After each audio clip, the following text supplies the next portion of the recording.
It's the way that it goes, the way that time flows, the way of sowing sows, the way that it's the way that it goes. You know, it's the way that it goes, the way that time flows, the way of sowing sows, the way that it's the way that it goes.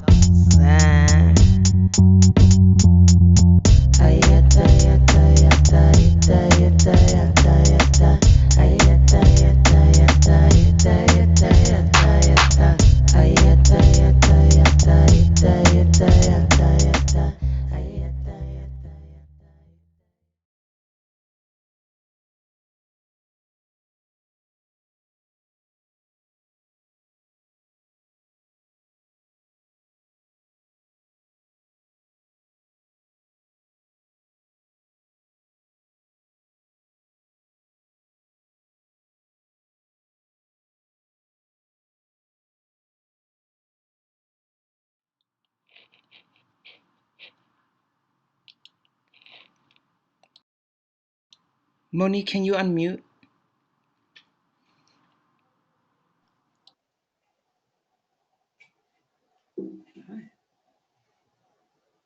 Before I had a name or a form, I existed. A creative force, a love untethered at my essence. I am history unfolding. I am the high priestess, the deity, a goddess divine, an ancient warrior reincarnated, transcending time. My spirit is as tall as the universe is wide. I am the ages unfolding into eternity. I am the sacred soul that birthed every ancient ancestor of humankind. I am the sacred soil, enriched with the memory of their voices, impregnated with their intellectual remains. I am so strong that my roots have traveled underneath oceans and deserts and mountains. Humanity in its infancy was a beautiful, brilliant Black child. They were the forebearers of thought, the developers of science, the inventors of technology, the architects of society, the explorers of spirituality, the curators of culture, the producers of art. My stride is always accompanied by my ancestors. I never walk alone. My counsel is sought. My will, once spoken, is born. I am born to lead and to liberate. My choices in my life are deliberate. As I have whispered life at the dawn of every civilization, I am a queen, purposeful, powerful, irreplaceable, beautiful, relevant, passionate, loving, sacrificing, a genuine genius, me. I am the divine mother. I build communities. I am unity. I am the more in your veins, the rhythm in your soul, calling you home, whispering to you from a distant shore. You are great. You are powerful. You are the divine one, calling you to be great, calling you to continue to create, to be world makers, calling you to continue to educate, to elucidate the truth, to take action. I am.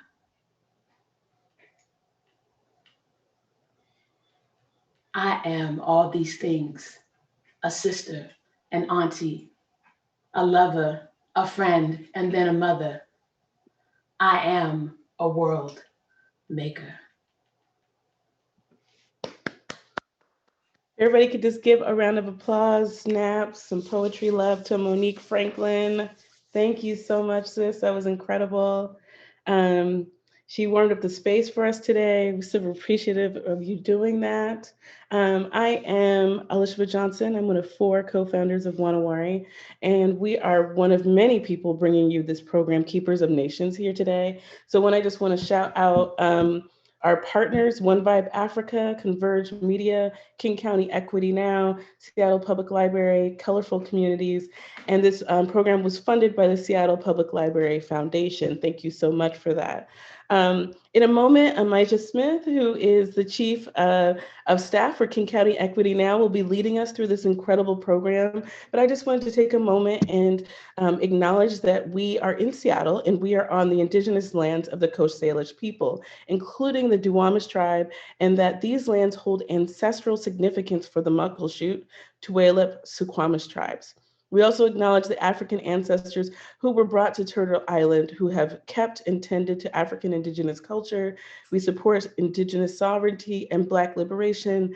And I always want us to remember that land acknowledgements are only as important as the work that we do to move forward towards liberation. So I hope as we continue the program today with these powerful Black women across all continents that we think about ways we can move forward with our indigenous community, but also our API communities and Latinx communities, all our Black and Brown communities as well. Thank you so much for being here this Friday afternoon. And Amijah, I'm going to kick it off to you.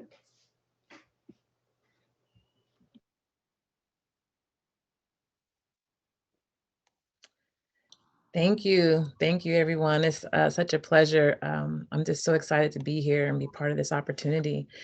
Thank you, Elisheba, for that wonderful introduction. So good afternoon, and just thanks to the audience again for joining us today for our program, Keepers of Nations. Hit the chat, let us know where you are, where you're joining from, and go ahead and, just honor Black women that you love. You can put their names in the chat or, call them out in your space. Today, what we have in store for you is a celebration of womanhood of African descent on the continent and in the diaspora during the International Women's History Month. It's a month, but we should be doing it every day.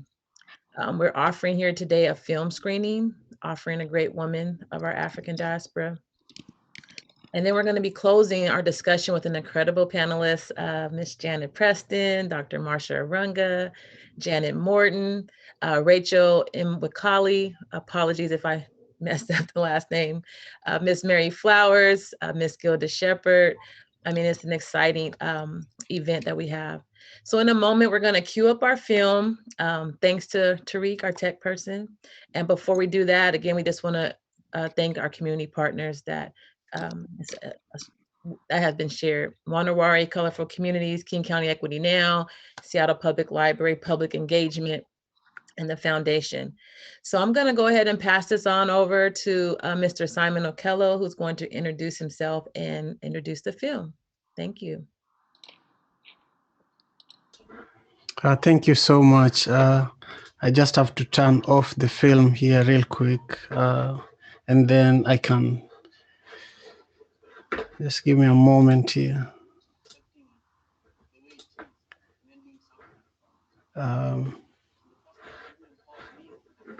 I apologize. Amijah, could you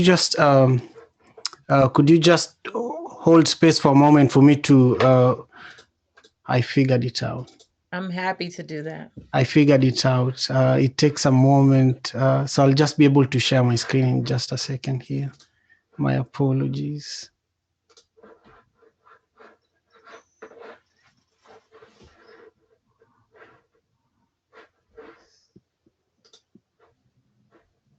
Okay.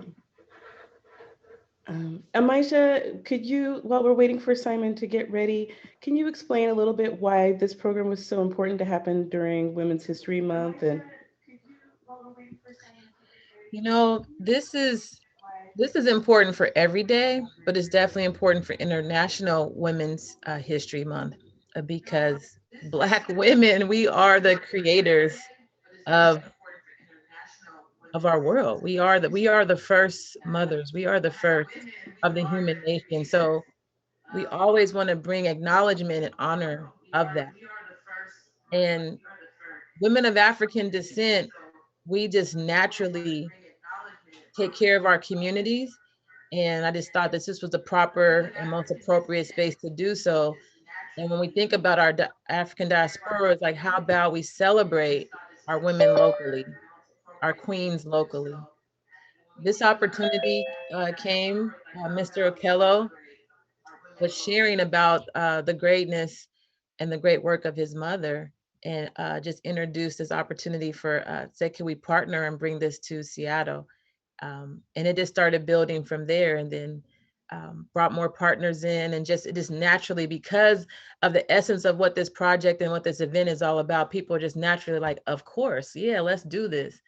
And as again, we're like, well, how do we honor our women who are here locally, who've been holding us down, holding our community down?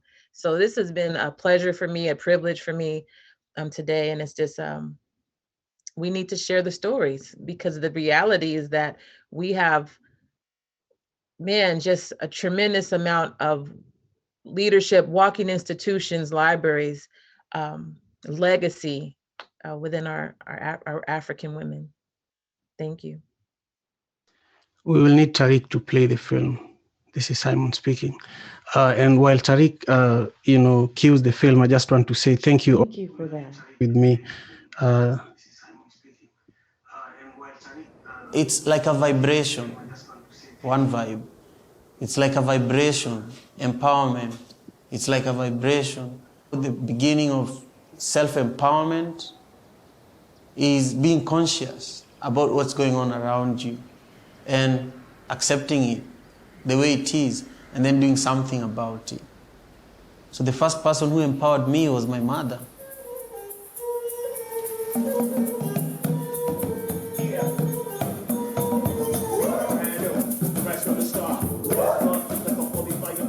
My mother supported thousands of children from her orphanage.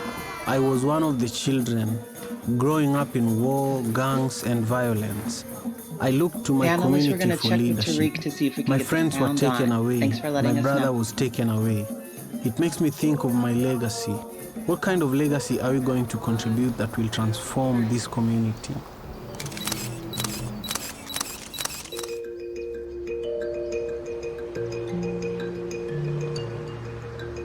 To empower, it means a great nation. It means a different world. When you empower everyone equally, you make the world a better place. The fact that I'm in Africa, it means peace, love, unity, and equal opportunity for both genders, male and female. It will be such a different world when we empower everybody. My name is Ruth, means Ruth's daughter, Nazizi. The youth now knowing where Africa is important, and we don't have to run away from Africa. We need to stay here and build it for ourselves, for our future, and for our children. My folks gave me the perfect name. Aid right now for me is just modern day colonialism. Everybody in this continent in one way or another is a beneficiary of some form of aid. But then again, if you teach us how to fish, then I don't think we need the aid. And I think Africa's gotten to a point where now we have enough professionals in terms of a class of young people who've gone to school, who are professionals in all the fields, man. We have engineers, we have writers, we have all these people. Urge them to come back and give back knowledge-wise and free us from aid. I'm a proud woman that God has used me to do a very great job.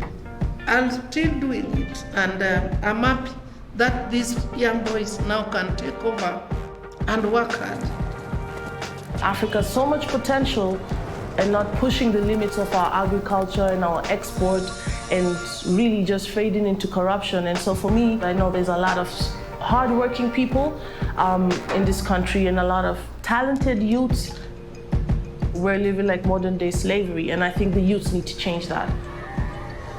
I don't use the word sustainable solutions because it's very cliche, but really that's what it is. So people are not creating sustainability. What they're doing is just pouring what they feel is an answer to a symptom and not going, to the root cause or to the root problems that might be there.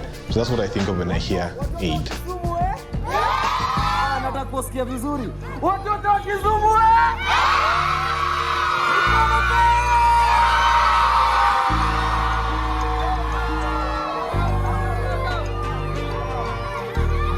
Africa has everything Africa needs. Africa needs nothing from anybody else. Matter of fact, Africa feeds the world. So this is a backwards concept we're talking about. The only difference is this: do Africans know what they have? Are Africans willing to work and fight for what is theirs? Are our leaders willing to not betray us at every dime? You understand? Are we willing to invest strongly in who we are? These are the only questions that exist.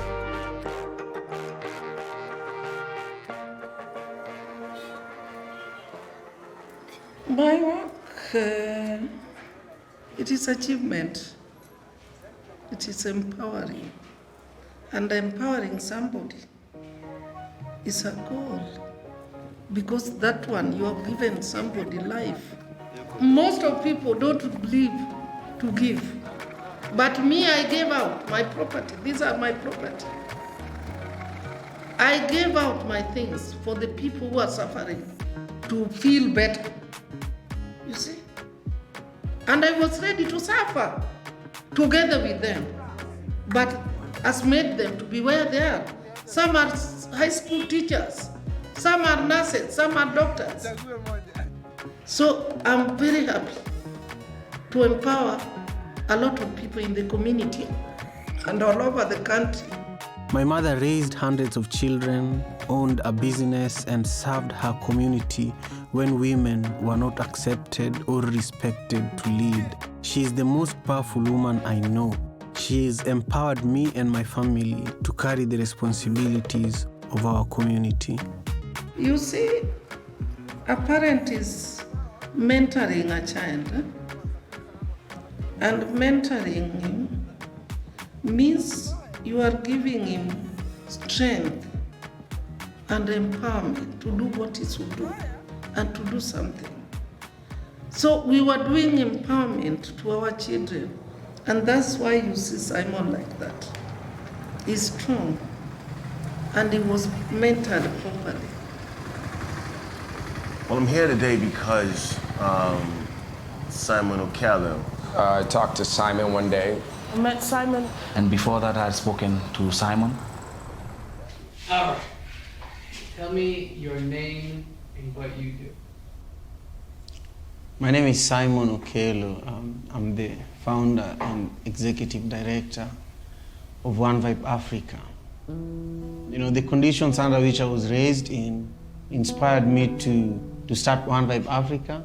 I just knew that something was wrong and something needed to be done about it. The problem that we were facing in my community in general inspired me to act, to respond to the problem by thinking of a long-term solution that can be sustained. The post-election violence contributed a lot to my determination to create something that could give young people an opportunity to see themselves in their fullness, and see themselves as people that have unlimited possibilities. They just need to think about it, find the right people and do it. They don't need to wait for funding. They just need to start doing it, make mistakes, and let people see the beauty and the power of the work that you can do, whether it's funded or not, whether you're from the slum or you're from the richest neighborhood in the city. He's a special dude, you know what I mean? And we're very fortunate to be in his presence, to be part of what he's doing, and we can be as great as well. Because in my world, we'll play 30,000 people at a concert, but in a lot of levels, this is more impactful because it's direct, it's honest, it's not superficial, it's not shrouded in a world of popularity. It's actually the kind of quiet revolution that I most importantly respect. What's that happening? There are two funerals of people I know, of young people that were shot by police for being involved, like having guns. And she was just telling me about one of them. He was telling me about the other one across the street. Oh, wow. So one is being buried this Saturday, another one is being buried on Friday. The one being buried next Friday was an artist that was supposed to play, record at One Vibe Studio. We literally grew up with him. You can't know that young people can get so involved in crime and gun violence until they're killed, because you can't know what they do at night. It's becoming worse. I grew up with all of them. Oh, wow. They're just gunned down? Gunned down, like not even a week from each other, and in one neighborhood. It's sad, and it's why what we're doing is important. It's why what we're doing is important, because 1 hour away from, situations that can put you in danger, or away from people that can influence you to own a gun, is worth it. But there are no spaces you have very few alternatives. One alternative is you accept being poor and you live like that. The other alternative is you work hard. No matter how hard it is, you may or may not succeed. The other alternative is to find a shortcut, you know? Own a gun, get into criminal activities, or give up in life, you know, and just die, you know? And so those are the three choices for somebody growing up in the slum. So, you know, of course I've lost so many people that I know. And these two people, I know them very well. You know, I lost my brother as well. But since I started One Vibe, you know, now 11 years ago doing this work, I was hoping that there would be less and less people that I know that would be gunned down. But it looks like there's more work to be done. It looks like there's more work to be done, you know. Yeah, death has come. My son's death was really hard. It gave me a lot of prayer so that we support children. Then it just passed on like softly like that. Yeah, just like that, softly.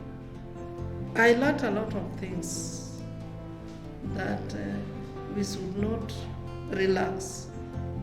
It makes me believe that it is real. We have to take children away from bad group. And we have to support children in the slum to be right people. And to change. I preach a gospel of change. Change on the life of children.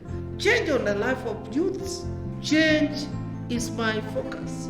Without change, you can die. And it is real. Death doesn't taste. You go and you go for good.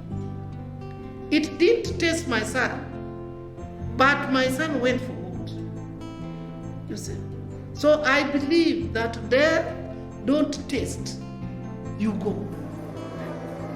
It's not about one person, it's about the collective community of people and how they work, how we magnify each other's impacts, you know? I think it's exponential. It's like, it's beyond anything that is finite.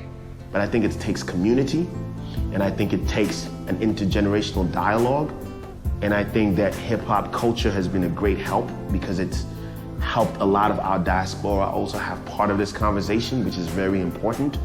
But overall, it's gonna lie on the African to decide that he or she is ready to take their place in this world. In spite of what's been said about us, in spite of what's been done to us, it's on us to somehow rise through all of this and take our stand and say that we belong and we deserve and we own.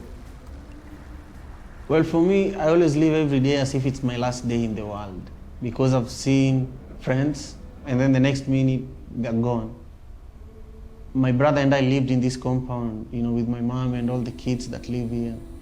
And my brother and I had a room that we shared. And he had been sick for a while, and you know, he had been involved in a lot of gang-related activities. But we had hope for him, you know. We still had hope for him. The night that he passed away, I didn't believe it, and my mom's window was just across, you know, the corridor from our window. I could look through my mom's window from inside the room we shared. So I opened our window and just yelled that you should come and see this, you know? And she was telling me that I'm awake, I think something is wrong too, you know? So both of us had been experiencing the same thing, you know?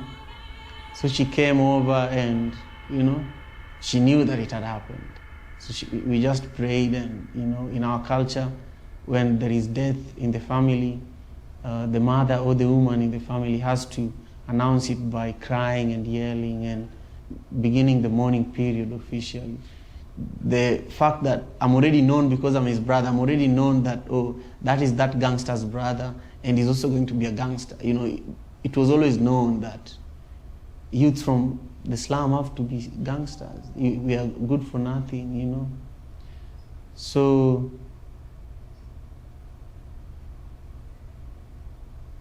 I knew that life was very short from that moment. I was always waiting, like, when am I going to die, you know? And I'm always ready. So every day in Seattle, I'm like, okay, anything can happen today, but I'm okay with it because she has done her part. I've done my part. We've done our best, you know? And there's nothing else to be done, you know? Yeah. So, the documentary is called Na Wari.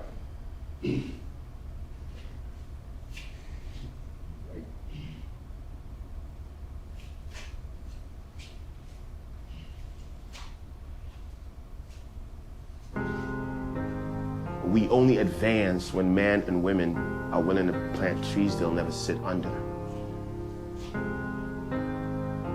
And that's where I believe the work that we're doing is leading us. We may never see the glory, we may never embrace whatever comes out of it, but it will always give shade to whoever's coming next, and I'm witnessing it happen right now. So empowerment. Something needs to be.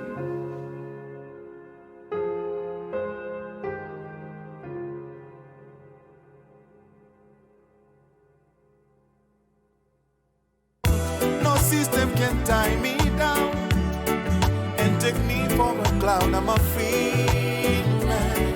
I'm a free man, yeah. And them can corrupt my mind.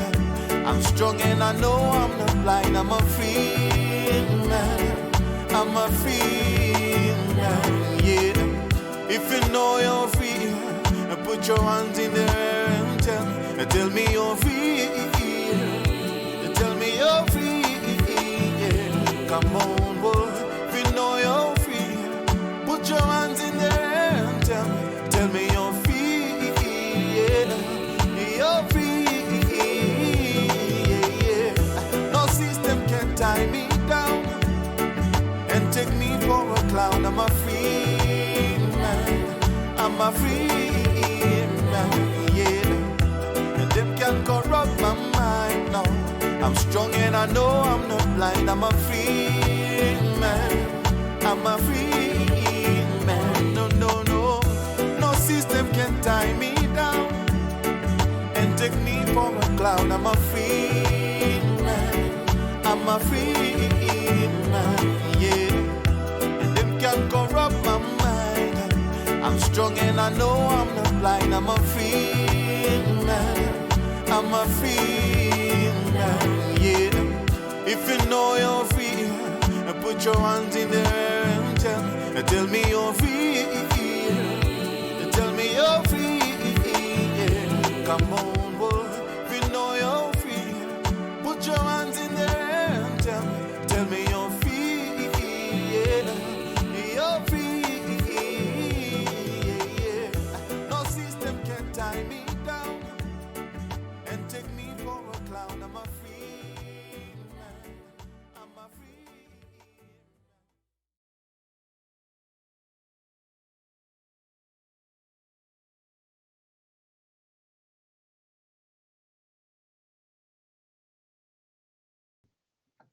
I want to pass this on and we'll introduce to you all Miss Janet Morton, the firstborn and daughter of Mother Celine. And I mean, I'm still touched by the documentary. I've watched it already and I'm still touched by the power, the essence that she embodies, that what we're talking about here today, about the power of women of African descent, the keeper of nations. And that's just one of many women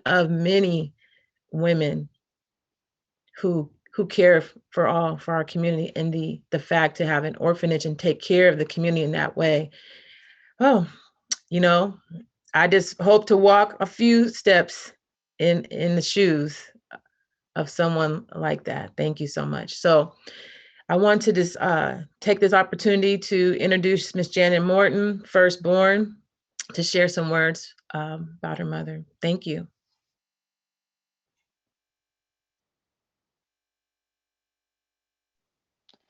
Thank you, Maja. Hi, everyone. As you said, I'm Janet Morton. I'm Mama Celine's first daughter. And please, if you just allow me a few minutes to just say thank you to everybody. Thank you to you all and to the speakers who've taken their time to be here today and to the organizers. We sincere gratitude to you all and to anyone who's taken part to make this day a possibility, really. And just also those who've taken their time to tune in and watch the documentary with us. We'll be here to celebrate all the powerful women being celebrated today. Um, I mean, the documentary speaks for itself. Mama Celine, as you've seen, she was a powerful woman. She was a true visionary. And I really still, as a first daughter, I don't know, every time I think of her shoes, I'm thinking I can't fill that shoes because this is just too big to be filled by us or even to attempt. I mean, mom left us early and she went before her time, but you know, her vision is left behind. Her legacy shines, and I mean, it's there to be seen. Mom was somebody that took people in, and she took people that were sorry that it takes me all the time. I try to say about it, but you know, people who are underprivileged, children that were HIV positive, had AIDS, mothers that, you know, nobody wanted to be close to because they were felt to be infectious, or rather they were almost left in the society, and mom brought them close. We never knew who is part of the family and who's not. As a firstborn, there were so many of us at times in the house that you didn't know who was a member of the family and who was really wasn't. You pass by and there's a child who's in the corner, and mom started embracing them in that way.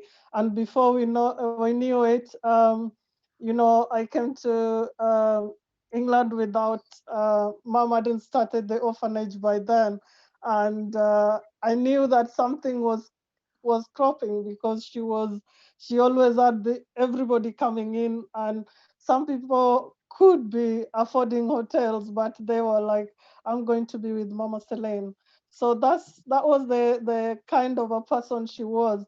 You'd wonder, why would this person want to come and spend the night in this place? I mean, we were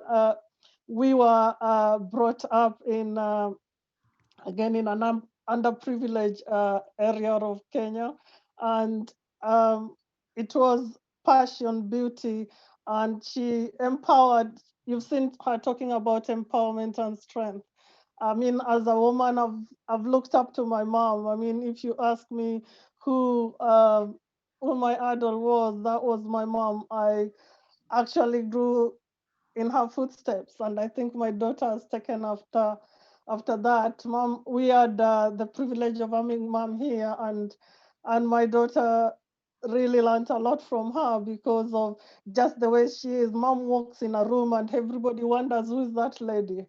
And you know, in a society where there's big people to look up to, people look up to her, and you're thinking, wow, I want to be like that lady someday. She'll go somewhere and she'll say, when you tell mom no, when she had started with her children, you'll tell mom no, and no to her, really, she'll take an ugly thing and turn it beautiful. So for her, no meant really not now, maybe another time. So, and those who've come to know her, really, I can't speak to you, but she was really a powerful lady. She was one that um, you know, a force to be reckoned with. And when she put her mind into something, she would do it. And I would imagine my siblings more or less are the same way. She's got no arrogance in herself. She is fierce, but again, she is confidence. But confidence without arrogance is really beautiful. It shines through, and I hope that those who watch the documentary, you've taken something from it. You've taken a piece of the family and something about mom. I mean, I can't talk about mom all week, all night, all day, and I wouldn't shut up. So you might just tell me to shut up about mom because you know it in Simon. That's my younger brother, and I think it takes after mom more than we all do. It has that passion of what mom did in the society. But as women, we've all taken after her a piece of her in us, and we really are wanting to carry up her vision and never let it fade because she's planted something beautiful.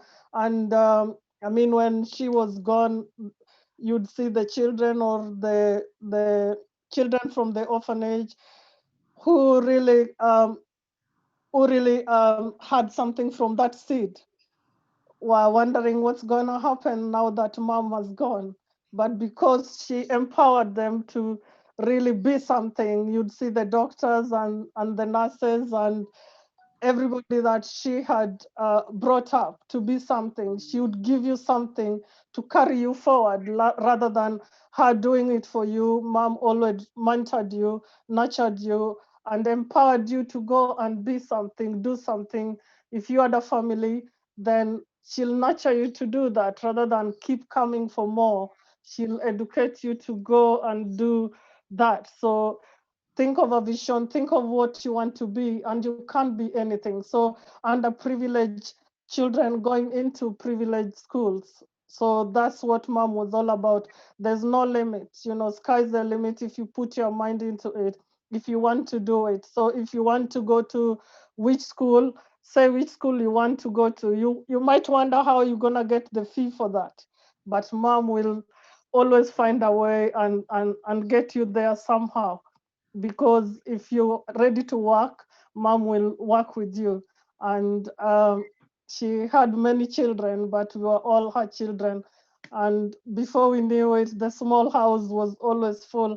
And the saddest thing, I think, for mom, when we asked her to probably take a break, rest, and we as you've seen in the documentary, we moved her to go and take a break and let Simon carry on with One Vibe into where the Young Generation Center was. And mom that was a very difficult time for her because she didn't want to leave her children. She didn't want to leave everybody suffering. So she wanted to be part of it. And she wouldn't retire until the time she was going to rest. She just didn't want to retire. We had to return her to do few days a week so that she could leave everyone alone, and her passion and life just came back after that. So that is a true visionary wanting to keep going to the end. So if we are talking about powerful ladies that engrave things in the society, I just want to be like my mom, and I bet my sisters, brothers, and you, my sisters, in the panel today, you've seen someone that has made you proud the way she makes us proud. So she's gone, but her legacy lives on. Thank you for the opportunity. Thank you. Thank you, both Janet and Simon, for sharing your mother with us and with the rest of the world. What is the greatest gift? I mean, what a great gift! What a great gift that a parent can share their legacy and pour into their children, and then to see the community and all the children as their children. What a great gift! So thank you. So now I would like to make some connections here with our full panel that I shared with you all earlier. We have Dr. Marsha Arunga, powerful woman. I just want to say that of all the greatness I've seen in Mama Celine, I definitely see in the women that I know here on this panel right now, and I'm looking forward to learn more from Miss Rachel. I'm calling everybody Miss here. We are all queens, been invited here on this panel, amongst many others, I was saying, because of the work and contributions that you've provided to the community. And so that term that I like to use is a community queen. I don't know if it does as much justice as Keepers of Nations. I think those are such powerful statements. So Miss Dr. Marsha Runga, Miss Mary Flowers, I'm gonna say Miss Gilda Shepherd, Miss Rachel, again, Miss Janet. I hope I didn't leave anyone out because I can't see everyone's picture here. And let me just say that I didn't say earlier, thank you so much, Monique, for that performance. I mean, you embodied and described it and brought that energy for us, that we understood what not only this documentary that we're watching, but as we watch and as we continue to hear the contributions of our panelists, you brought it forward so that there's no misunderstanding. Let there be no misunderstanding about the power of women of African descent. So without further ado, what I would like to do is ask our panelists, so this is going to be informal. There's just some questions that I'll be asking. Feel free to talk with each other. It's just a conversation to share about the contributions that you have brought to community, how people might describe you if you come from a humble background and have a hard time describing yourself, your connections with the continent, who's the wind behind your back. So we're just going to have those type of conversations and just kind of let it flow freely. And with some, as I go in to introduce folks, I'll say a sentence or two, but feel free to share more about who you are. So I would love to start with Dr. Arunga. I met Miss Marsha from the community. Oh. She is the Dean of Tacoma's Evergreen Campus College. She is what we call the mother of education, at least in the Central District. She's like our dean, our superintendent of schools. But there's so many others who have, poured into her, Dr. Mims and so many others. Indeed. But I wanted to say one of the biggest contributions that you have provided to me and to my family as your book. She is an author, y'all. The Stolen One. So with further ado, Ms. Marsha, you want to start us off? I will. Thank you. Here's my book. What an honor to be here and to be on the same panel with Mama Celine posthumously. I just want to honor her because I had an opportunity to meet her. We sat in her home at the orphanage. What an elegant, beautiful lady. And like many of the women I came across in Kenya, having lived there for 11 years, and we've done taken delegations of Black women to Kenya for almost 2 decades. And in doing that, we came across such women who were doing amazing work. They see a need for a school, and the next day you go and they have built a school. It may be under a shaded tree, but learning is there. Women see a need for a hospital and they just raise a hospital. So as we began to visit Kenya, and part of that community of which was my homeland with my children who were born there, I would have to say that it was really a reflection of me and my ancestors in this country. The women, as you have spoken of today, how we see a need and we fulfill that need. And I believe that we were raised to see the need and to fulfill it. And I believe that people went to school. I think that's what has taken me on my travels and what has made me see such women of power with very little means, as Simon has said, but so much wealth. I want to say one of the greatest lessons I learned from living in Kenya was that if you see a person walking down the street with, tattered clothes, maybe no shoes, in America, we say that person is a poor man. In Kenya, in African context, you say that man is not poor unless he has no family, no relatives, because he's going to be taken care of. And I think that that might be the greatest lesson that I came back to America with, just seeing how we care for our own. And because who else do we expect to care for them? And when we begin, the universe opens up and allows so many other people to come in and make it manifest in the way that we have our visions.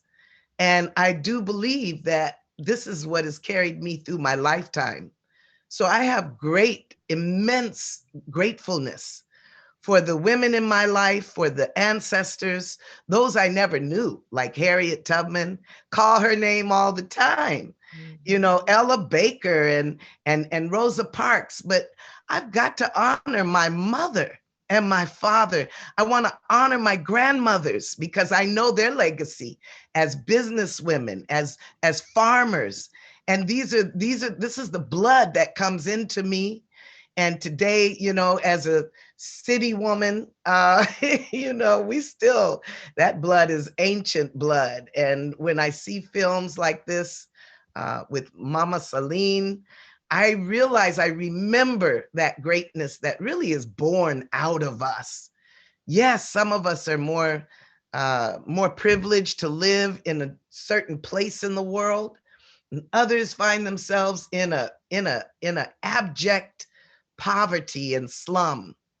But despite where we find ourselves, there is a spirit in women that is relentless. We grow. And we find what we need. You know, our people, when we had to cook white people's food and throw the guts of animals out the window, our sisters were on the other side cleaning those guts. We chopped them up, we boiled them really good, and we called them chitlins. And today that's a delicacy. So I think that's a metaphor for the long journey that Black women have been on, just upholding that which is great, even when it's scruffy and muddy and dusty. We recognize it. We recognize it. So I'm honored to be here, honored to be with my Kenyan folk, honored to be with my Black folk right here in my hometown. Thank you for having me. Thank you for blessing us with your presence. I also just really want to share, I want to give a shout out and acknowledge my mother and my grandmothers and the grandmothers I have not met. I just want to shout out to Mary Smith, Florine Jimerson, and Carrie Turner. That was my great grandmother, and Mother Willie, my other great grandmother. So I just want to call them out in this space. So transitioning on, I would love to recognize Miss Mary Flowers. Miss Mary is a mother of so many, known as be an anti-racist organizer, caring for our homeless community, really caring for us all. Been at the city for 30 years, maybe more, holding down that space to hopefully get that system straight, to have a humanistic view and how to serve our people and serve our communities. So with no further ado, I would like to introduce you, Miss Mary, and share who you are, how people describe you, and maybe the connection with this film, or just whatever comes to you. Thank you. Thank you, Amija. Love you, Amija. Again, I'm Mary Flowers, and really honored to be here today. I'm a grandmother. That's one thing, but I also want to acknowledge my grandmother, and I think it's so important that we honor the women in our lives. Sadie McIver Watson was her name, and my mother, Ludy Mary Gordon Watson. And I'm thinking it's so important to say all the names that we know, because it really links us to both sides of the family, more sides of the family. And I really, when we think about the connection to Africa, the connection to this film as well, so many people on the screen have helped me to have that connection. But I really remember my grandmother was born in 1877. And always, she died when she was 96. So I was 17 when she died. I spent my childhood with my grandmother, and I was the youngest. So I spent a lot of time with her. And one thing she always said, don't ever forget our people come from Guinea. And so, this is in the 60s, 70s, and, I'm a child, and we've been conditioned to think in a certain way about Africa. And, that's been the conditioning since our people were forced onto this soil. And so, but she always instilled that you've got to remember and pass that down, and always taking us to the grave and honoring the people who died. And as I've gotten older, more people have died, but it's like they've gone to their resting place. And I would say I'm so grateful for Alicia, the honoring of the land, honoring of the fact that we are on the land of indigenous people to this continent. And it's helped me so much. Janet Preston is on here, and she's going to speak more to it. But Janet and Marcia really helped me in my adult years really connect me to Africa. And this film really brings it home, because it was always all about education and connecting it to education. And Janet, after many years, finally, and Marcia, I finally made it in 2016. I took the trip to Africa, and Janet's son said some words that have helped me in my work, really, just even this week. It was her son, Akili. After visiting, he was, he was like, the second time I went, he was like, well, because he's thinking, why are people staying and over there when you can come home? And I had a conversation. I said, my children and my grandchildren are there. That's the wind behind my back. And he looked at me, not in a judgmental way, but what he did say, he said, well, if you choose now to stay on that land and to occupy that land, what are you then doing for the liberation of the people whose land you are now choosing to occupy? Because we didn't have a choice in the beginning, but we have one now. So that's the responsibility that stuck with me. And in my homeless work, I work in government. And for a long time, and it can be very oppressive. It's an oppressive homelessness system game. And it was just this week I felt liberated as a Black woman in a space with predominantly white people, probably 40 white people. Real excited about a homeless project, but to be able to recall those words of Akili in my spirit, and the words of a Native elder, Mr. Pinkham, who caution people. He said, and Marcia hit it, because she was talking about, it's not about having tattered clothes and all that. That's not what, if you got relatives, you're wealthy. And what that elder told the mayor and whoever, all the public officials who were embarking on this homelessness, another iteration of Solomon, they've had 10 or 20 of them. What he said was, stop calling people the homeless, the clients, start calling people your relatives. And it really speaks to what Marcia just told us about. It's not about how you look or what you don't have. It's about what you have. And if you have relatives, you're wealthy. And so if people who are experiencing homelessness that I get paid to work on behalf of every day are experiencing poverty and homelessness, is because we have not been their relatives. And so those are the kinds of words I think as a Black woman in those spaces, to be able to bring that, because we don't get many opportunities. And those words change the atmosphere. And they're going to help me to be able to do what needs to be done, what I can do, what little I can do. And it's not me, it's me and the ancestors and my mother and my daughters and my granddaughters and my sons. I take them with me everywhere I go. So in the extended family, I just want to thank Janet Preston for encouraging me. Sometimes she had to push for me to get to Africa. And what we just experienced, that film that we just experienced, is a story that I saw play out over and over again. So I'm grateful to be here and honored. And I want to say, Amija, you are my queen. You are my queen, because you've always carried yourself with dignity. And even as a young person, which you're still young to me, but you're a grandmother now. And I'm so proud of you and so grateful for you. Thank you. Thank you so much. See, that's why I love Miss Mary Flowers so much. Did you guys feel that humanity? She lives, breathes, sweats humanity. She brought that full circle, helping us see that we got to see our people as their relatives, that they are our relatives, and that we are wealthy. and we got to get out of these systemic games. So thank you for continuing to model for me, mentor for me, and to teach me as you teach others. And so you were highlighting Miss Janet Preston. So I would love to just do some shout outs to Miss Janet and calling her next. Definitely a community queen. I mean, takes care of us all. Takes care of us all. I've seen it firsthand. Miss Janet is a longtime educator, had been serving families and children in our community in general, but with Seattle Public Schools, she retired after 30 years. Sits on many policy boards, an advisor to so many of us in so many different spaces.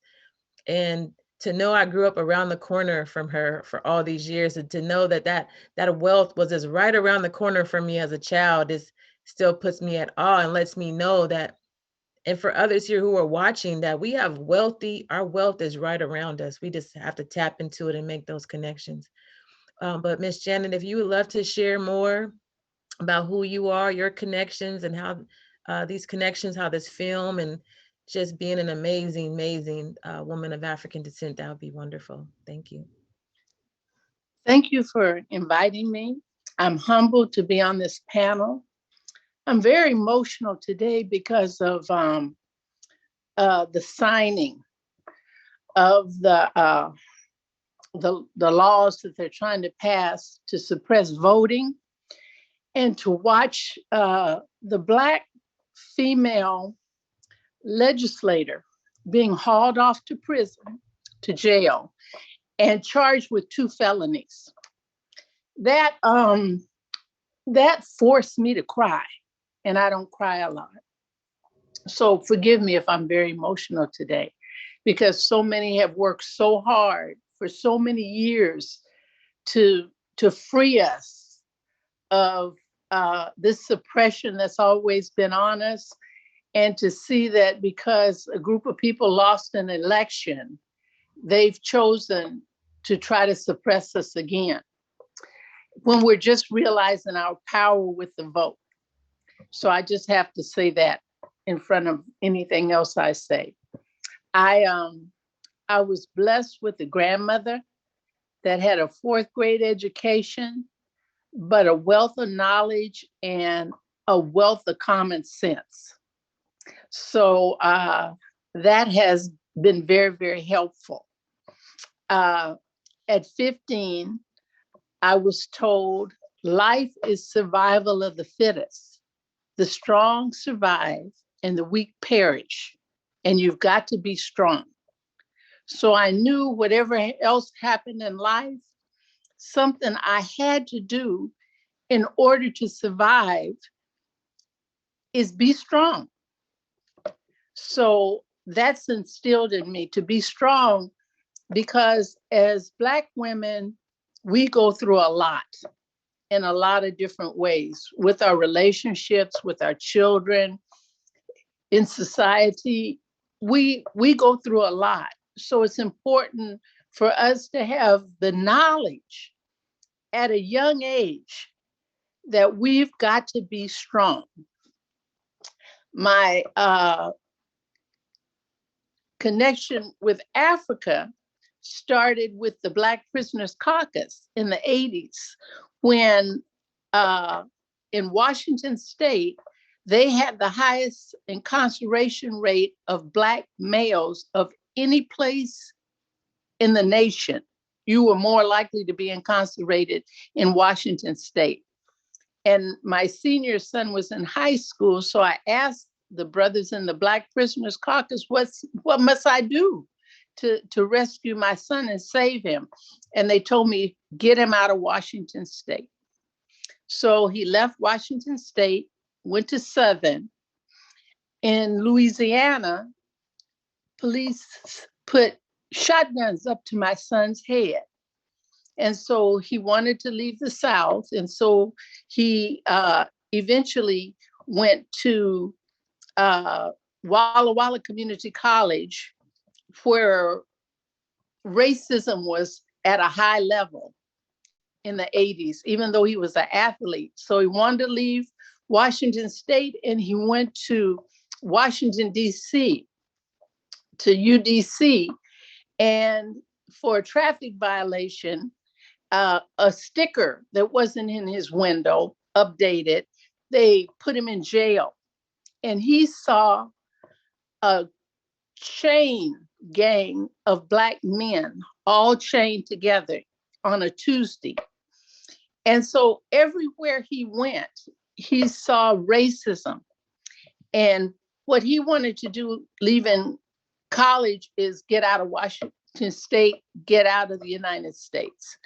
And so in 1999, after going back and forth, working on building a home, he left the United States forever, he said. He told me when he left in 99, he would never be back here. He said he would not live the rest of his life as a second-class citizen. And so that began my relationship with Africa. And one of the things I wanted to do in going to Africa is connect us. Black people in the United States are, they don't know how related we are until they go. So that was one of the things I wanted to do to connect us. And consequently, we were able to build a school for the kids, a free school, because education is hard for them and getting resources is hard for them. So to those who more is given, more is expected. And so it was not a big problem to refinance my home, get the money, and send to Ghana. And in December, we will celebrate our 15th anniversary of the school. We've got 9 classrooms. Kids from 1st grade to 9th grade attend the school. And we've got 260 students. And so it's been a journey, but it's been a beautiful journey. And a lot of people here in Seattle have donated to the school, and the school operates on donations. And to be able to survive and grow over 15 years is just unheard of.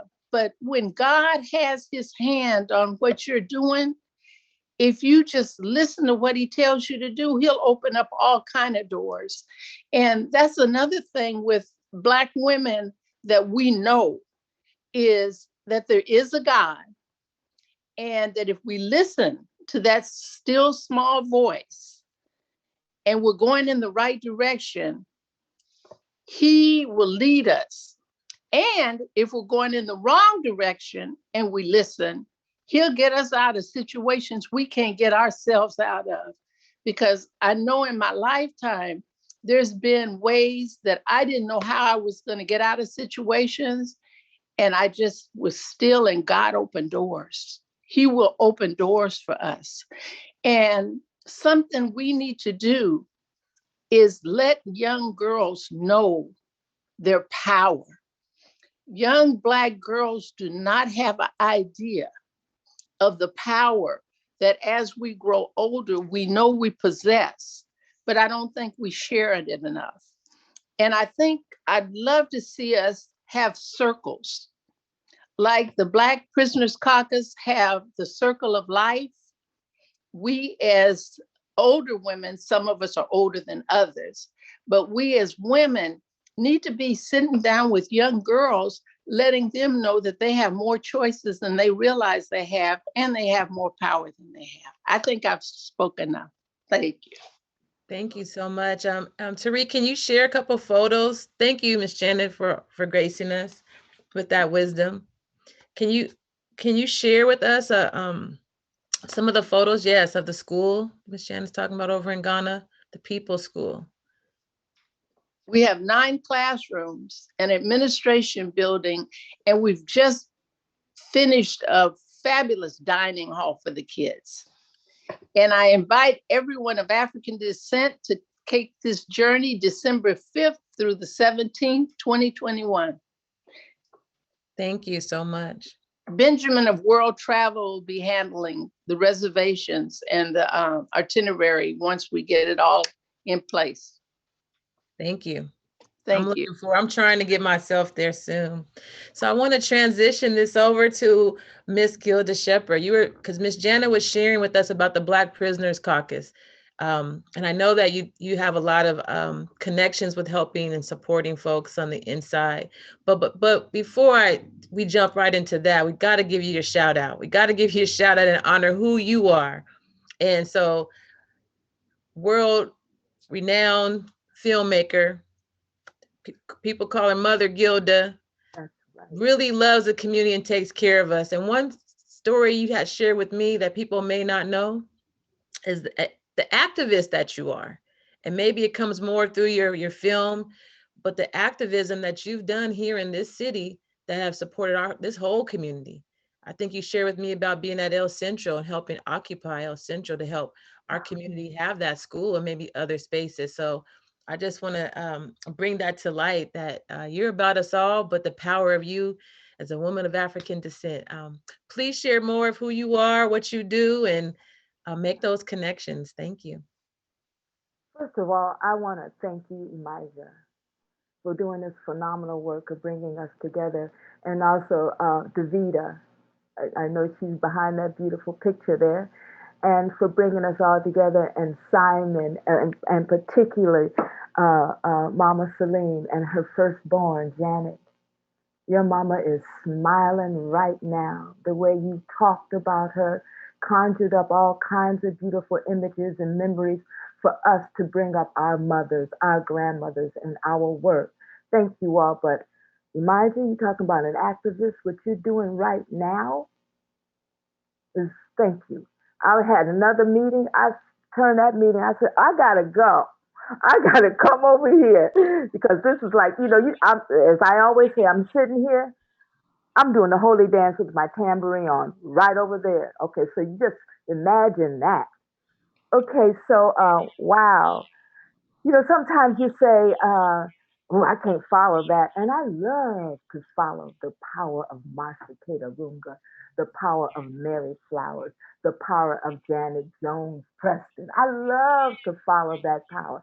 Because, it's all of a sudden, it just seems like the heavens opened up and you can see your wings. Yes, I mean, I started going to Ghana, West Africa in the 1990s. I did my graduate work at the university there, but also I did follow Jorna Hurston's work in Alabama when she interviewed Kuju Lewis, who was the last enslaved African man in Africa Town, USA. And this is in the 1990s, early. And I went to Africa Town, USA, and then in Alabama, because that's where my people are from. And within my head, my stories from my grandfather, who was a Garveyite, my stories of my grandmother, who was part of the Black Women's Club movement, neither of which we could say graduate. I mean, I think they went to school up to about sixth grade or something, but they would walk around the house holding hands.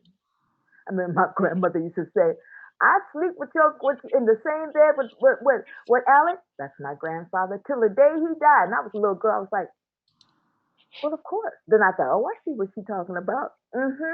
So I grew up with this beautiful idea of love and leadership. That a strong woman is what is sexy. It's what is to be loved. It's what is to be praised. And a strong man, they used to call him Dangerfield, because he talked about the Garvey movement and all that with me. And I was kind of an eccentric kid sitting in the closet with a flashlight and a mirror. Maybe I always knew I was going to be a filmmaker. My grandmother used to, and my mother, Geneva Lewis, Jimmy Lewis, who I named my film company after, Jimmy Lewis Productions. I love to have it there because it's a Black woman with a pompadour. Remember, y'all don't remember, pompadour. There she is smiling. Went to Hampton University, historically Black college, right? And so I would come out the closet and my grandmother used to say, baby, what you doing in there? And I would say, Grandma, I saw all these images. And she said, tell me about them. And I would tell her about it. I just make up these stories and she'd grab me, sit me between her legs and brush and comb and braid my hair and tell me, she says, you're a beautiful storyteller. Don't you ever forget that. And that's what took me to Africa Town, USA, back in the 90s. And then went to Ghana, West Africa, tracing women of African descent, leadership and economic development and community service. I interviewed little girls who sold bread all around Cape Coast and all around Accra and all around Osu. All those. I understand the importance of, that saying, you educate a man, you educate an individual. There's nothing wrong with that. Educate a man, you educate an individual. I'm not putting that down. You educate a woman, you educate a nation. I saw it through the lens of my camera. Every time I interviewed a woman, you heard tickety, tickety, tickety, tickety around her. There was all these men, all these little girls, all of this, not just around her because she was just everybody suckling at her breast, excuse and watch, excuse and play, but it was because she was educating them in the market. In the market. They understood how, when I would go, that was the hardest thing for me to do in Ghana, West Africa, is to go to the market. I would go like this, because I would have to negotiate with the most finest business people you've ever seen. They see me come, they hear my accent, they say, uh-huh. Let me see what capitalists are going to bring me today. But respected me because they got a point. So I had to use my privilege in a responsible way. So I understood that. And for Janet to start out, to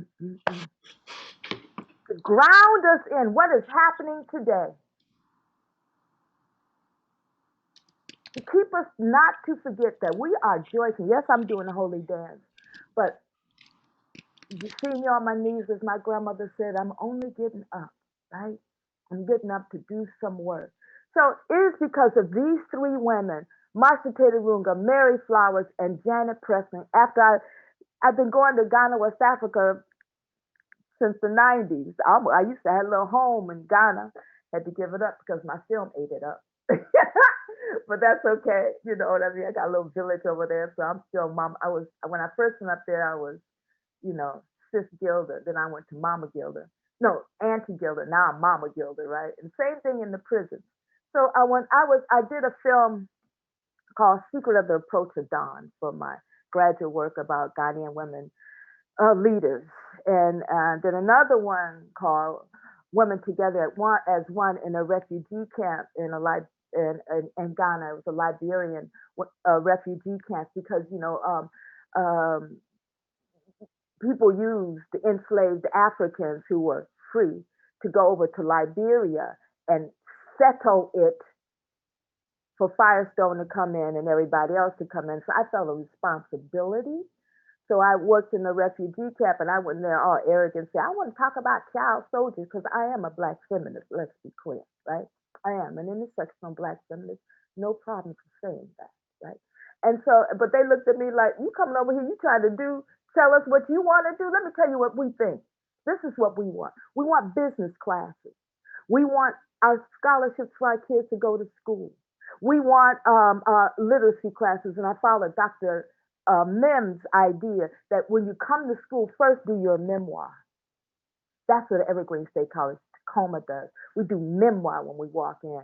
So I said, why don't I had people from Liberia and Ghana come in to teach these classes, and the first thing they did was talk about their memoir. And it wasn't just slow fade in the gore. They talked about beautiful things. And so when the last day, this woman said, Sis Gilda, the same AK-47s that you see on the streets of Liberia, they're on your street and in your kids' hand. You need to do something about that. I've known Dr. Marcia Taylor Runga for a long time because she was this phenomenal singer and dancer in a group that we were in called the July 26th Choreo Poets, and it was called the Choreo Poets. She was amazing. Young, and she would just, and people wanted to take her away when they hear her. She would just like leap through the air and go, oh, she could sing her, woo, that girl could sing. She, as Janet says, I say the Mother, Father, God works in a mysterious way. Dr. Marcia Taylor Runga talked to me and said, I'm getting ready to go get my PhD. You want to start teaching at the prisons? I started teaching at the prisons. I met me some Mary Flowers who pulled me down. She said, what is your reason? She made clear that my head was together about what I was about to do. I thought to myself, I'm in love with Mary Flowers. She's amazing. She's not going, you're going to come in here with your black self and you're just going to come in here and do your thing. She didn't say it like that, but she reminded me with her beautiful, young looking self of my grandmother who would pull me down and say, wait, wait, wait. And Dr. Maxine Mims said, stop being a cheerleader. Listen to what you're doing. And then when I went in there, all I heard was stories of Janet Preston. And I know R.T. Young was one of the people that inspired Janet Preston to go, and who was also a director at Evergreen State College in Tacoma. So these three women that you see, I see them in a diagonal here. You see right here, embody the women that I have inside of me, in my heart, my mind, and wherever my soul lives. It's because of them, right? And I must admit, because sisterhood is powerful, and I'm proud that Dr. Marsha Taylor Runga is my dean. I mean, and she comes in. We had low school enrollment. Those of you who need your degree, please come to Evergreen, Tacoma. She in this is her second year. She made it a 4-year college.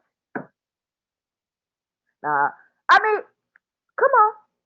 She took Dr. Maxine Mims' dream and made it from a 2 years now a 4-year college. What? So, okay. No, you know I got a film since I've been down. Oh, you guys got to see my film, and it's playing today, and it's playing right now. I will. It's in Texas. Wait a minute. Yeah, I think it's playing right now. But I'll send everybody when you can see it again. It's doing good. I got a new trailer. People are looking at it. I won the Social Justice Gold Prize. I take parts of my film and give it to the family members who, in the film or the little clips, wind up in the judge's hand, and they be like this. Did you see them in prison? I'm like, mm-hmm. See, we are the new griots. Isn't that right? You know, with that film, we have to tell these stories, and so I do my film for impact. I'm into restorative justice. Hurt people, but you know what I'm into? Transformative justice. Janet Preston said, we're still struggling for the right to vote. Come on. We have to do transformative justice. Yes, I'm sorry, you sorry. We both gaining, but we have to fight to change these policies. Just like Mary said, she walked in and a native elder said, "Oh, that's your family.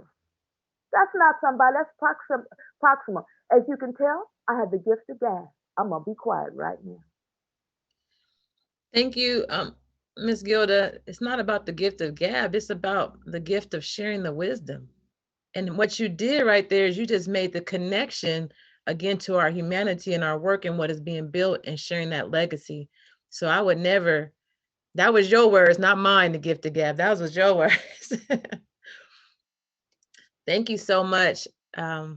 Again, we are so honored and blessed for this opportunity. I wanted to transition and go on to Miss Rachel. Can you please say your last name for me correctly?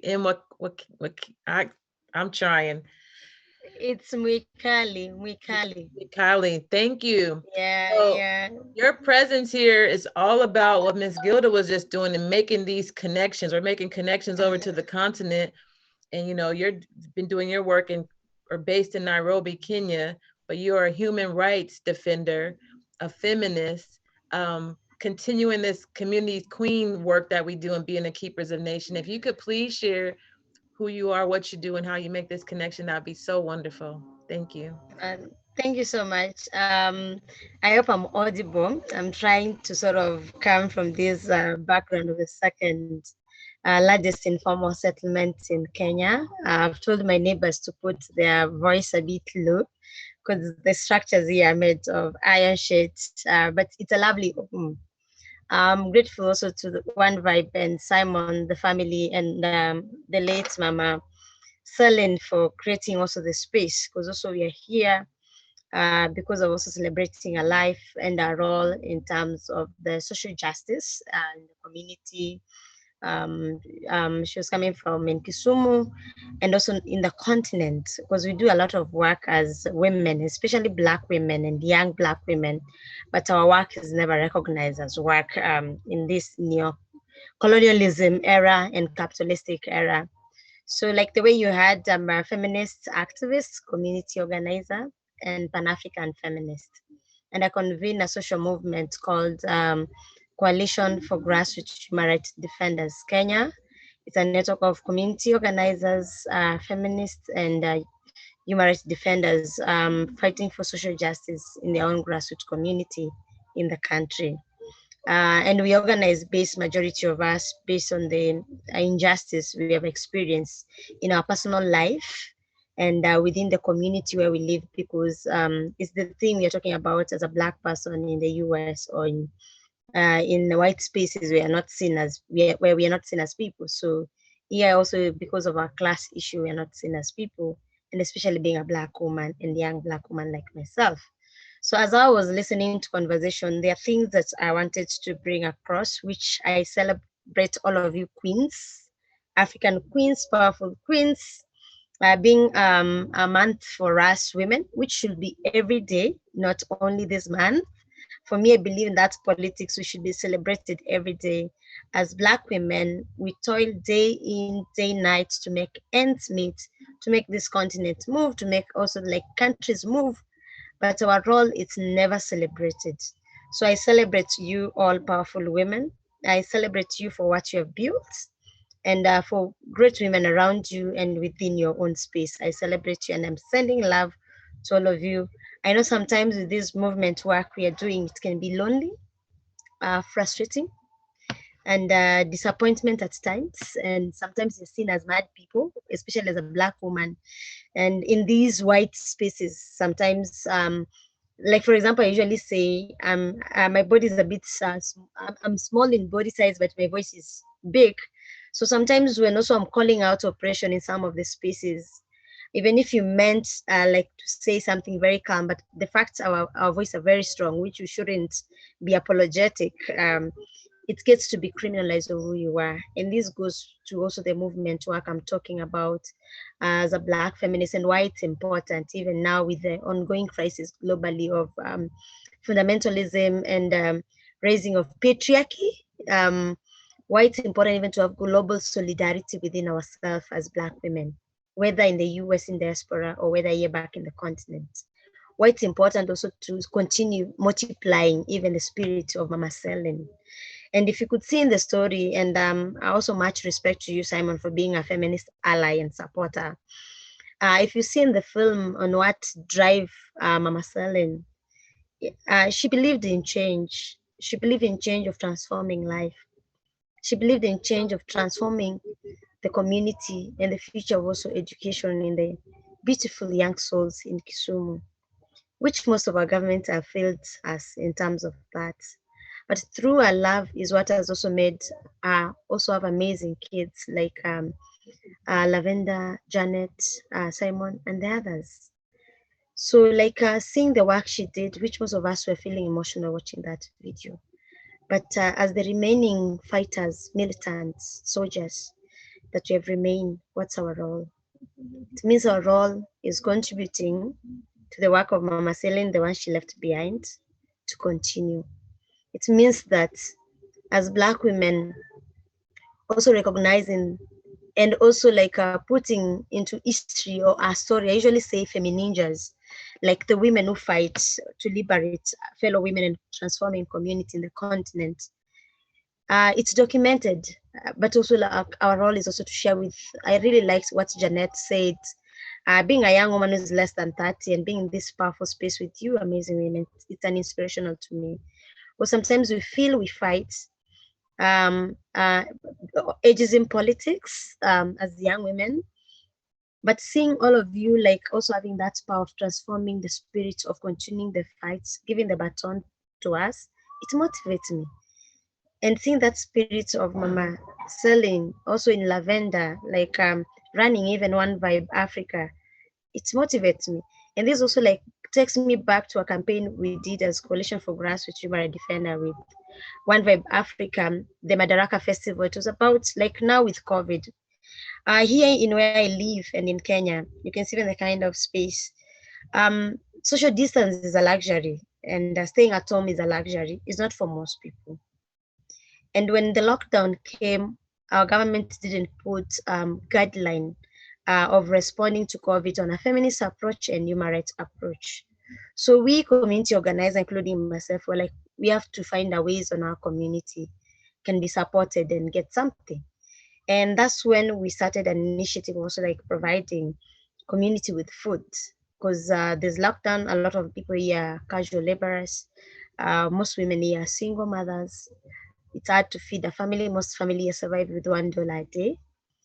And we're like also, as much as we're doing this work, also we had like very good partners and friends, like also some in the US called Changing Lenses, Changing Lives, amazing woman also. And now is when also we start with also Simon and the team with One Vibe, and we're like, apart from just giving food, there's something called economic, socioeconomic rights and economic liberation. Most of these women have been having like informal business, which they are not informal to me because they feed family and control the country. So they've been affected. What do we do? And that's when we came with a collaborative partnership also with One Vibe through the leadership of also Simon, of doing a concert to raise money to support these women. And I wish you could just watch the stories of our business, that how this also were affected before COVID. They were before COVID and how COVID affected them, and the kind of transformation that came out after we gave them this seed grant of $100 each. So what am I trying to say? I'm trying to say that with our ancestors, the one who fought, the women who fought, and with our umbilical cord being buried here within the continent, we have the power. There's a power in a Black woman. There's a power in a Black women in terms of organizing and the battles we fight on a daily basis. Either it's in spaces that we are paid less than what's supposed to be paid. And this one for me being in this space of activism and development work, I usually critique it in terms of, like for example, as a Black woman, getting a visa to come to the US, it's an issue. I get criminalized because I'm single, I'm Black, and I'm a young woman, which is it's the opposite of the of our Black men. I'm not saying that our Black men don't go through also like other struggle, but it's opposite. And despite all this that happened, we still fight to transform our community. Despite this, that when you talk, some of the donors see us as problematic, people who are not diplomatic, but we still fight to see a better future in communities we live.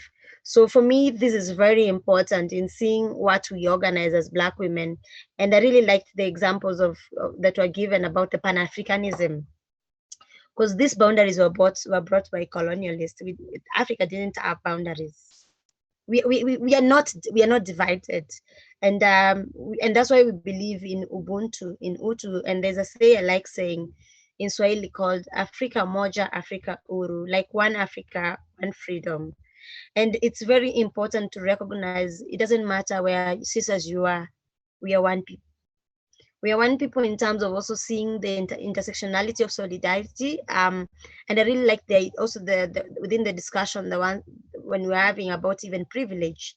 Like, even if you're having privilege as a sister, like, but we see the good thing with also us Black women is that we see on now to give reciprocative solidarity where possible, like the receipts. And that's why it's important, even maybe as a follow-up of this discussion. And I really liked the conversation in terms of what's next. What's next in terms of keeping each other on check, even for our own mental sanity. When we are like, sister, we got you, we celebrate you, we cheer you for whatever you are doing. It's really important for us because most of the time we are not cheered. We are not celebrated.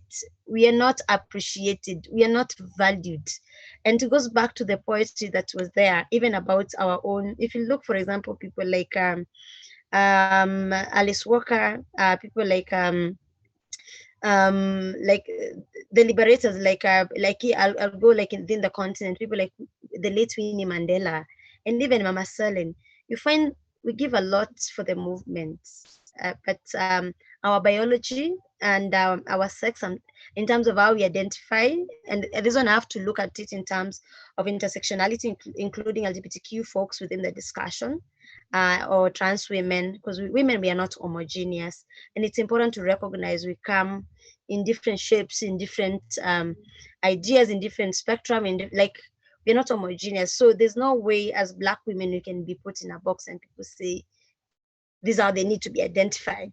And the beauty, even our hair. And for me, even like, for example, when people ask me, why did you put dreadlocks? I'm like, I put it for a political reason. For a political reason that as a Black woman, my hair is so beautiful, it's good. And we shouldn't let anybody tell us our hair isn't good, our skin isn't good. We have the most, like the thing, black don't crack. So for me, it's important, like when you're having this kind of building communities that are communities that can be able to transform ourselves and appreciate each other. Community that we are able to say, we are fighting with oppressive forces, whether it can be like retrogressive culture, even within the continent. Because also one thing also we need to acknowledge, even here within the continent, there's patriarchy.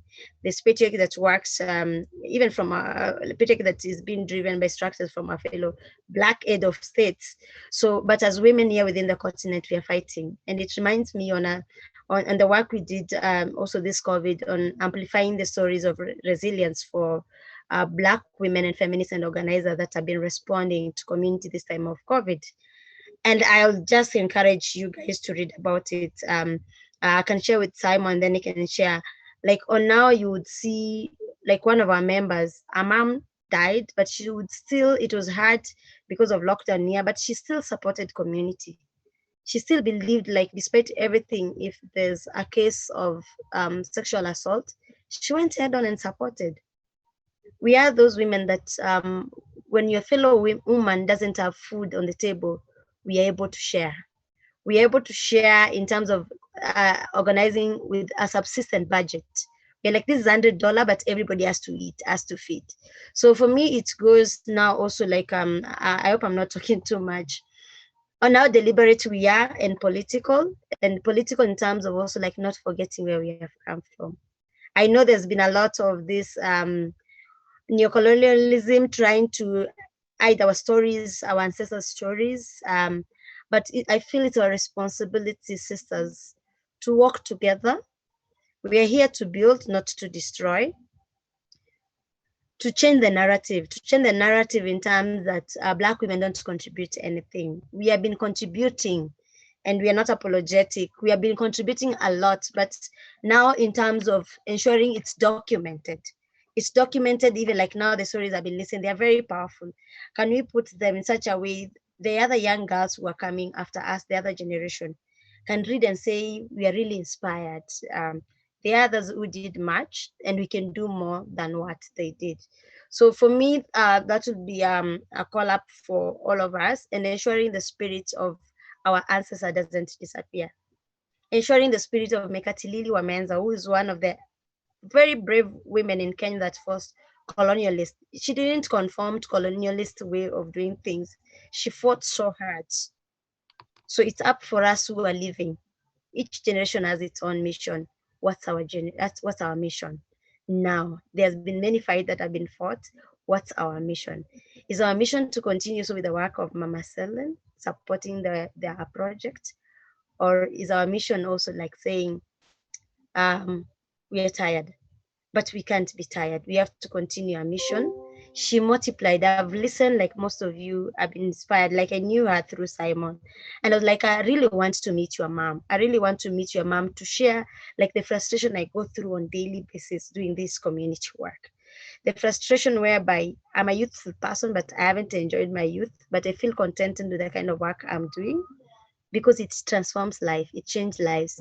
It's about human rights. The kind of work I do, and many of women human rights defender we do, it's the work that it has made some of us go to exile in different countries, but we haven't given up. So I feel it's also an energizing moment, but also the other thing, queens, Black beautiful queens, we should not forget about our mental health. We should not forget about our well-being, our self-care. I know self-care sometimes it's politically critiqued in terms of being bougie, like very elitist. Not at all. But if it calls us, like now, even now, the way we're laughing, making stories, dancing, because you see also like dancing also sort of makes us also like center in our energy. Do whatever you love in order when you feel it, you need to take a break. Even if it's crying, let's cry. It does not mean we are weak. Because I think also there's this thing used against us as Black women. When we feel emotional and we want to cry, people are like, but as Black women, you're very strong. How weak are you? And you're like, I have emotions, I have feelings. So we should not let also our strongness being used against us to ensure like we don't also like feel in as other people, or being used in terms of how power is being negotiated. When you negotiate, someone is like, we are very troublemaker. And that's for me, even in international spaces, I'm usually very clear. I'm saying, yes, I'm very troublemaker, and I'm not apologizing. Because for me, I fight oppression in different levels. The fact I come from a community that is not privileged, I have to fight. The fact I am a Black young woman, I have to fight. The fact that the politics in whichever space does not favor me, I have to fight. But still, also I have to critique and challenge this kind of space that either, like, I want to be me. I don't want to fight all the time. I want to be me without being questioned. I want to dress the way I want. I want to speak whatever I feel in my mind, being feel that I'll be blacklisted in spaces, or whitelisted in spaces that are seen that are not meant for me. So for me, I feel we can't give up. If there's a time we need each other sisters, it's now. If there's a time we need to put our fights together, strategize, or share ideas, creative ideas on how to move on, it's now. So for me, I celebrate each one of you, and I'm so inspired. That's why I have to stay overnight. Now it's around almost 1. It's almost 12, sorry. But I feel this conversation is important for us to have. This is the first time I'm getting connected. For me, it's a memorable moment with sisters from the US who are Black women like me. And I feel it's more powerful than anything else. We have been yearning for this moment. We have been yearning where we can see on how we can put our efforts together, even when there was Black Lives Matter here. And this is the thing, even I kept on telling even Simon, that there are a lot of also Black women that have been killed in the US. I'm not saying it doesn't matter for our Black folks, guys, but we need also to name the Black women that have been killed also. I've been very vocal in the country talking about end of femicide. And I believe as Black women also need to hold that space accountable. The shift of blame by the neoliberal, sexist, misogyny system should not be giving the burden of responsibility to Black women and blaming Black women all the time. So it's important even for us as Black women and our allies and our supporters to ensure like they are coming with their receipt and content correct, in terms of also like ensuring that whatever we are advocating for, they're able to support. And also this also like goes also to our Black men in terms of the allyship. How supportive are they to us Black women? How supportive are they? Yeah, so also we have to challenge also our brothers and comrades who are from the continent. They need to come hand in hand in supporting and cheering us also. Thank you. Thank you. I honor you in this space because you brought the power. I know you're aware of your power, but I don't know how you are aware of what you just manifested globally of whoever is watching this. Thank you. I don't even really have the words, but it was so vital today that you were here and part of this. Thank you, Simon, for helping to make this connection.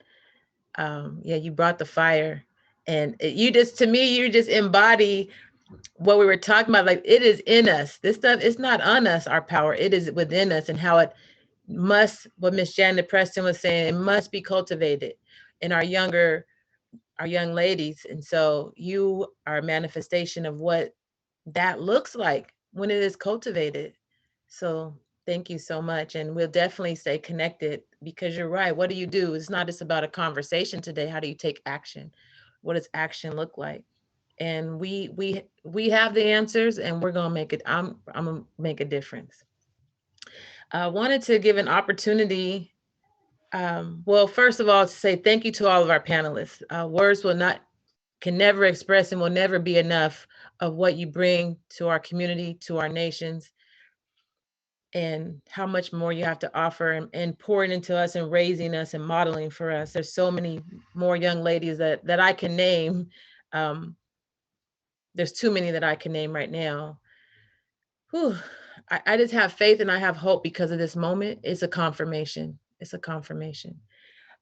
The coordinator or the person who centered us around this, as you said, was our feminist ally, Simon Okelo, and I would like to give him a couple of words to share, and then we'll follow that with another presentation and performance by Miss Monique Franklin. Thank you. Thank you so much, Emaija. This is Simon speaking. I'm just so grateful to be here. Emaija, you've done a wonderful job hosting this entire event. And without you, we would have never been here. You know, this conversation started in a meeting that Emaija and I didn't even plan to attend. But we both clicked and found ourselves in a closed Zoom meeting, which was supposed to be about King County Equity Now. And so she asked me, how are you doing? And then I told her. Then she asked, how are you really doing? Then I told her, I just came from my mom's funeral, and I would really love to, you know, to share her story with the Seattle community that has immensely helped bring her work to life. And I want to thank Dr. Marcia Arunga for being one of the people from Seattle who, you know, they never knew my mom. You never knew my mom, Dr. Marcia, but you held my hand here in Seattle and, you know, stood with us at every event we did, just like my mom used to do with me when One Vibe was starting before I ever moved to the US. She used to come to our events just like you've been doing here in Seattle and introducing me to amazing women that are here with us now. And I just want to thank you. I want to thank Owuor Arunga. And, you know, it's just unbelievable what Rachel Mwikali, who spoke last, and myself were able to accomplish for over 100 women. We were able to raise $100 for each of them. And, you know, this was also when my mom was really, really struggling. And, you know, she kept asking us, have you got the money for those women? And we say, we are almost. She kept, even in the last minute, until we were able to get money to women in Nairobi, in 2 different slums in Kisumu. And I feel like the work we did together, Rachel, was like my mom confirming if we were ready for her to say goodbye, because some of the women we were able to give help to are great grandmothers that I used to see when I was a little boy in Manyata slum, you know, and they're taking care of many families, you know, not just their own children, but their children's children, and their elderly women left alone. They're the amazing business women that Sister Gilda was speaking about that know how to negotiate. And now Lavender, my youngest sister, is working directly with these women. So being in the presence of all of you today, you know, really is like standing on sacred ground. And I just want you all to know that, you know, it's really a privilege and an honor that I'm here. And to Na Wari is a space that I frequent as a man. And there are other amazing men like myself, including Inye, who is also the co-founder of Na Wari, and other amazing men here in Seattle that have also helped me, you know, held my hand and made sure that I stay sane. You know, people like Amir Islam, you know, Tim, the director of Langston Hughes, you know, Marlon, Jonathan Cunningham from Seattle Foundation, Y King. I just want you all to know that, you know, we have you in our hearts right now as well. And, you know, I'm just so grateful, Emaija and Elisheba and also Davida for, you know, being patient with me, because producing something like this is hard, especially when you're still grieving.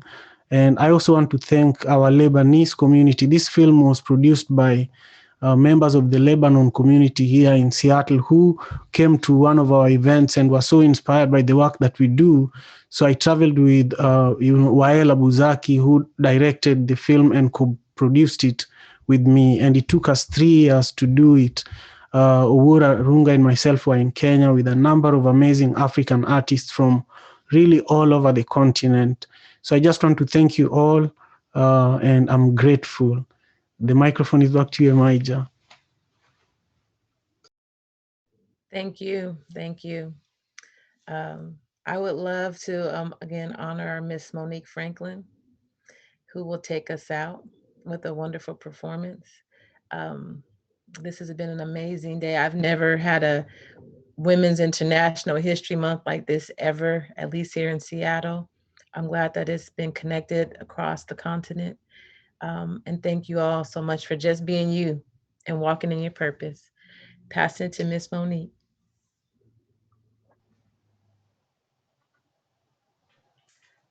Before I had a name or a form, I existed. A creative force, love untethered at my essence. I am. I am a high priestess, a deity, a goddess, divine, ancient warrior, reincarnated, transcending time. My spirit is as tall as the universe is wide. I am the ages unfolding into eternity. I am the sacred soul that birthed every ancient ancestor of humankind. I am the sacred soil enriched with the memories of their voices, impregnated with their intellectual remains. I am. I am so strong that my roots travel under oceans and deserts and mountains. Humanity in its infancy was a beautiful, brilliant Black child. They were. My children were the forebearers of thought, the developers of science, the inventors of technology, the architects of society, the explorers of spirituality, the curators of culture, and the producers of art. My stride is always accompanied by ancestors. I never walk alone. My counsel is sought. Once my will is spoken, it is born. I am born to lead and to liberate. My choices in my life are deliberate, as I have whispered life at the dawn of every civilization. I am a queen, purposeful, powerful, irreplaceable, beautiful, relevant, passionate, loving, and sacrificing. A genuine genius, me. I build communities. I am unity. I am the divine mother. I am the more in your veins, the rhythm in your soul, calling you home, whispering to you from a distant shore, you are great. You are powerful. You are the divine one, calling you to be great, calling you to continue to create, to be world makers, calling you to continue to educate, to elucidate the truth, to take action. I am a daughter, a sister, a friend, a lover, an auntie, and then a mother. And in this life, I know who I am. I am the keeper of nations.